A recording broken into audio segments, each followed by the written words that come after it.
di jaajëfal ñi ñëpp di seetaan Leral TV comme niñ ko xamee Tivaouane moom situation bu doy waar moo fi am fi ñu toll nii ndax 11 bébé daal di dem ci condition yi nga xam ni ñëpp xam nañ ko condition yu atroce moo xam ni kenn mënu ko imaginer ba développement yi ci am yëpp jot a am. Je pense que ni premier acte bi nga xam ni posé nañ ko ci ñun en tant que citoyen de Tivaouane mooy former un collectif citoyen bu nga xam ni li ko tax a jóg du dara lu dul réclamer la justice, que les responsabilités soient situées dans cette affaire, mais aussi que ñu xoolaat la qualité des soins bi nga xam ni moom la patient sénégalais yi di am au niveau de nos centres hospitaliers. Parce que tey lii bu doon guléet sax ñu wax ni dañoo teel a jóg waaye ça fait des années ñu gis ay drames di succédé wu ci suñu hôpitaux yi et malheureusement rien n'a été fait pour corriger le tir. moo tax nag tey nag moom dañ ni moom jóg jot na jóg sax weesu na waaye nag jóg balaa muy gën a wees parce que li xew ci suñu centre hospitalier yi c'est pas une fatalité. ay nit lañ jox la responsabilité pour ñu doxal li nekk ci réew bi en l'occurrence l'État du Sénégal, mais malheureusement gis nañ ni amul benn volonté réelle de régler les problèmes de façon définitive. moo tax nag ñun ñu jóg depuis le début de la semaine passée bi mbir mi amee ñi ngi mobiliser wu en collectif, amal nañ conférence de presse bu am doole bu nga xam ni mais ça a été suivi relayé aussi par les médias nationaux et internationaux. biñ ci jógee aussi boobu ba léegi ñi ngi gisante ay nit yu nga xam ni ñëpp xam nañ leen ci wàllum activisme citoyen pour que ñu appuyer ñu en termes d'expérience, en termes de logistique, en termes d'accompagnement financier. te Dieu merci aussi tey ñi ngi ñëw poser un acte bu nga xam c'était pas du tout évident muy mobiliser des citoyens pour ñu wane suñu naqar wane aussi tamit suñuy exigence citoyenne. À quoi mooy que ni nañu defaraat suñu hôpital bi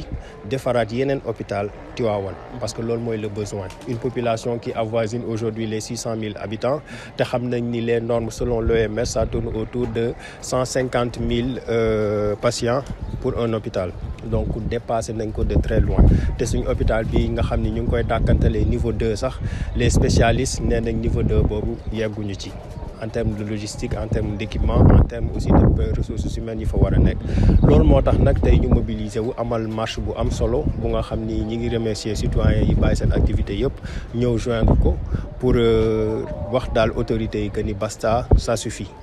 ressources yi ñu leen jox nañ ko jubal ci suñu centre hospitalier yi defar ko ba ku nekk mën a faju ci loo mënti yor ci sa gab. satisfait c'est trop dire parce que déjà dégg nañ ci ay discours yu nga xam ni mën nañ ni c'était pas du tout le moment ndax da nga day mel ni daal mbir bi dañ ko bëgg ndëppal donc di ko orienter surtout ci ndogalu yàlla ay gëm lañu donc moo xam ci diine l'islam wala ci beneen diine waaye li ci mënti am mooy que ni yàlla gannaaw ba mu ñu waxee ni lu am moo ko dogal jox nañu xel ak matuwaay yu nga xam ni mën nañu prévenir ay situation te loolu moo tax lu am war nañ mën a situer les responsabilités ndax tey jii nii boo doon dawal sa oto sax rey nit ci par accident tayoo ko dinañ la jàpp garde à vue ndax bakkan moo fort rawatina nag ay bébé ay liir yu tooy xepp yu nga xam ni ñii ñu ngi naan 11 la ñii ngi naan ëpp na ko yàlla moo xam mais ñu dem ci conditions yu métti yi ñu bëgg ñoo gëm loo ni ndogalu yàlla la nañ ko yemale foofu kooku ñun mënuñu ko nangu parce que li ñuy bañ aussi mooy que une autre situation pareille daal di reproduire fii ci Tivaouane wala feneen ci biir Sénégal. moo tax nag tey li ñuy xaar ci autorités yi mooy surtout ñu situer réellement les responsabilités parce que mënuñu gëmloo aussi que ni ñaari infirmières yi nga xam ne ñoo waroon monter de garde mais ñoom ñooy les uniques responsables dans cette affaire là. am na ñeneen ñu nga xam ni ça remonte sur toute la chaîne de l'État du Sénégal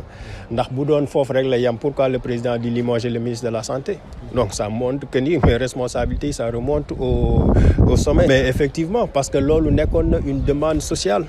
limogeage boobu damay fàttali rek ni ñun dañu def suñu conférence de presse même pas une heure de temps après ci la ñu yëg au niveau des médias que ni limogeage bi am na donc c'est pour dire que ni mais Sénégal yëpp a jugandoo ni mais doyal nañ ci ministre bi parce que tout simplement ni mbir yi daal di succédé woo ci magistère am dafa ëpp donc si bien que loolu je pense que le président n'avait pas le choix mais bëgguñu mu yam foofu parce que duñu calmer les ardeurs rek mais nañ situer véritablement les responsabilités parce que tey bu ñu naan court-circuit moo waral accident bi selon rapport du COSIEL, le comité sénégalais pour la sécurité des usagers de l'électricité ñoom ñi ngi wax ni ci seen rapport gis nañ 12 anomalies ci wàllu branchement électrique yi mais loolu ña ko installé ñan la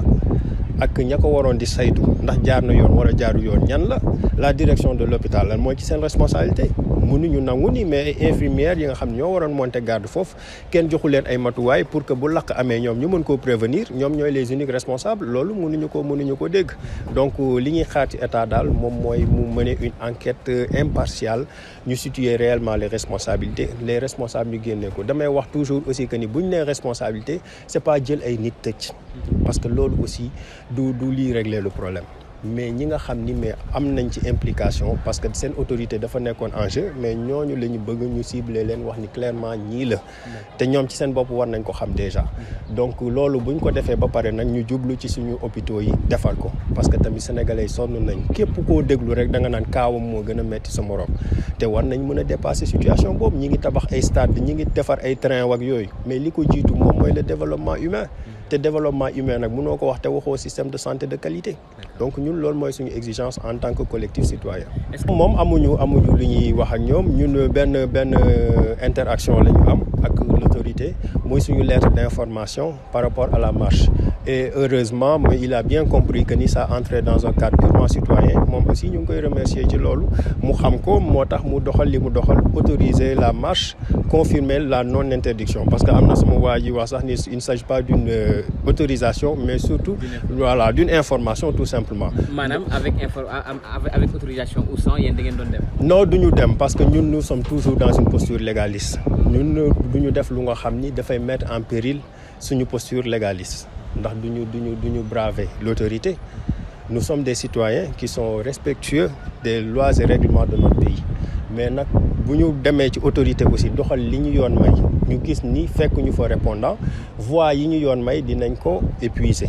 mais nag du ñu dem mukk ci logique confrontation parce que police ak gendarmerie ak préfecture ñi fa nekk mais ce sont nos frères ce sont des membres de la même famille donc amul ñu benn intérêt di dem ci logique confrontation ak ñoom